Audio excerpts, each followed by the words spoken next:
Assalamu alaikum, dear viewers. In the name of Allah, the most gracious, the most merciful. Peace be upon you.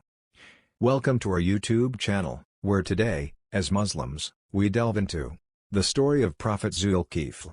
Who is Prophet Dhul Kifl? The story of Dhul Kifl is a bit of a mystery. There is not much information known or recorded and a lot of debate as to whether he truly is a prophet. The literal meaning of Dhul Kifl is possessor of the fold. What we know about him is that he was a righteous man and company of the good, who was also extremely patient. This is based off two mentions of Dhul Kifl in the glorious Quran.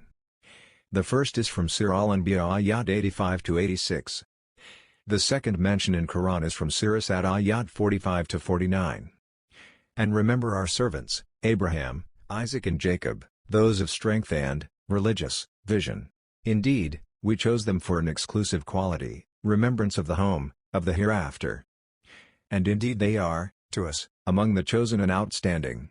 And remember Ishmael, Elisha and Dhul Kifl, and all are among the outstanding. This is a reminder. And indeed, for the righteous is a good place of return.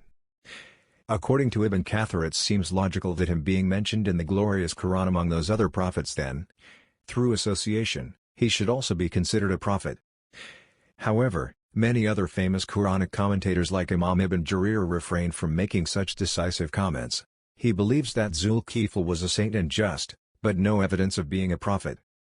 Ibn Kathir contends by referring to Allah's statement, which means, "And messengers we have not mentioned to you," referring to the fact that there are other prophets whom we did not mention to you in the Quran. The Quran makes mention of the following prophets, may peace be upon them all: Adam, Idris, Nuh, Hud, Salih, Ibrahim, Lut, Ismail, Ishaq, Yaqub, Yusuf, Ayub, Shaib, Musa, Harun, Yunus, Dawood, Sulaiman, Ilyas, Al-Yasa, Zachariah, Yahya, Isa, Muhammad. Story of Prophet Dhul Kifl by Ibn Jarir.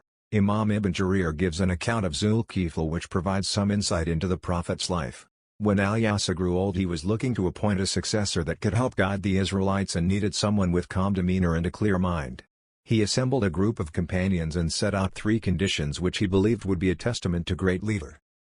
The person who will be considered for my replacement is one who fasts year-round during the day, remembers Allah in prayer throughout the night, and must not ever lose his temper.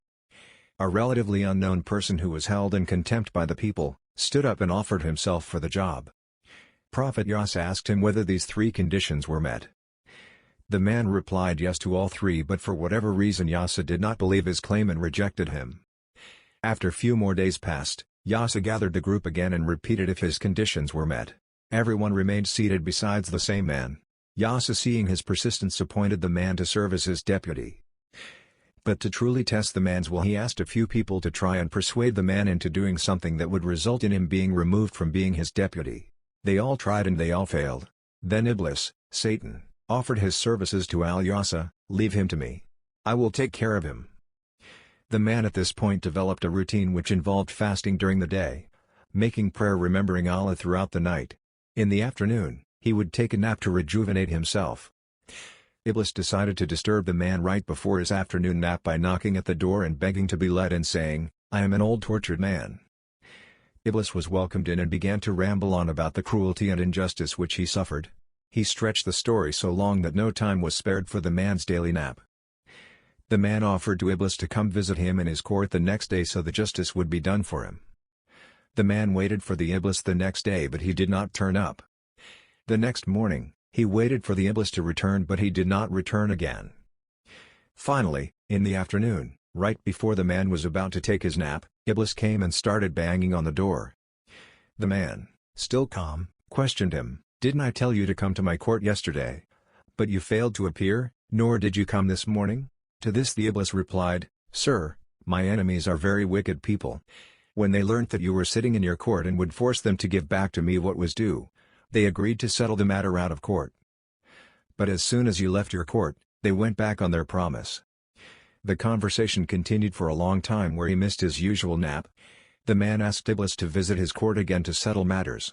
Once again, the man waited patiently in the court, but Iblis did not visit. When he returned home that day, he felt very tired because the lack of sleep.